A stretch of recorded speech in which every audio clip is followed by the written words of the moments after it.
Hello friends, आजच्या रीलमध्ये मी तुमच्याबरोबर share करणार आहे की मी रोज देवीला कसं रेडी करते.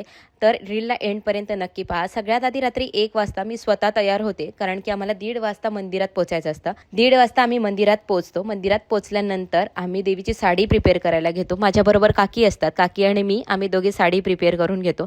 साडी प्रिपेअर करता करता आम्हाला रात्रीचे 2:30 वाजतात. त्यानंतर आम्ही अर्धा तास ज्वेलरी सेट करतो, म्हणजेच की 3 वाजेपर्यंत आमची सगळी ज्वेलरी सेट करून होते. देवीला साडी नेसवता आम्हाला होतात 3:30 पावणे 4. 4:15 वाजेपर्यंत ज्वेलरी झाल्यानंतर लगेचच मी देवीला गजरे, वेणी, हार हे सगळं लावायला सुरुवात करते, कारण की सकाळी 5-5:30 वाजतापासूनच देवीच्या दर्शनासाठी लोकांची गर्दी होते. त्यानंतर आमचे पुजारी काका देवीची पूजा करून घेतात आणि मी सुद्धा देवीची पूजा करून घेते. मन खूप प्रसन्न होतं आणि सकाळी सकाळी देवीला बघून खूप छान वाटतं. सकाळी 9 वाजता तुमचंही दर्शन व्हावं म्हणून आम्ही रील पोस्ट करतो. दुपारी 1 वाजता असतो आमच्या बदलापूरचा क्लास. मग मी बदलापूरच्या क्लासमध्ये जाते, क्लास घेते. क्लास असतो 3:30 वाजेपर्यंत. 3:30 वाजता मी निघते अंबरनाथच्या क्लासला जाण्यासाठी. 4 ते 6 तिकडे क्लास असतो. 6 वाजता क्लास सुटल्यानंतर मी आणि हर्ष आम्ही दोघं जण जातो कल्याणला फुल मार्केटमध्ये. फुल मार्केटमध्ये पोहोचेपर्यंत आम्हाला वाजतात संध्याकाळचे 7:30, कारण की कल्याणला जाता जाता ट्रॅफिक पण असते. फुल मार्केटमध्ये पोहोचल्यानंतर देवीला दुसऱ्या दिवशीसाठी लागणारे फुलं असू देत, गजरे असू देत, हार असू देत, सगळं मी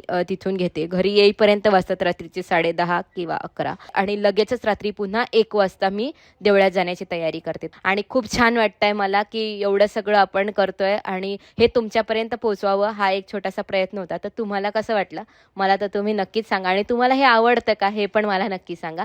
तर हे देवीचे साई लुक तुम्हाला कसे वाटले तुम्हाला कमेंट करून नक्की सांगा. थँक्यू.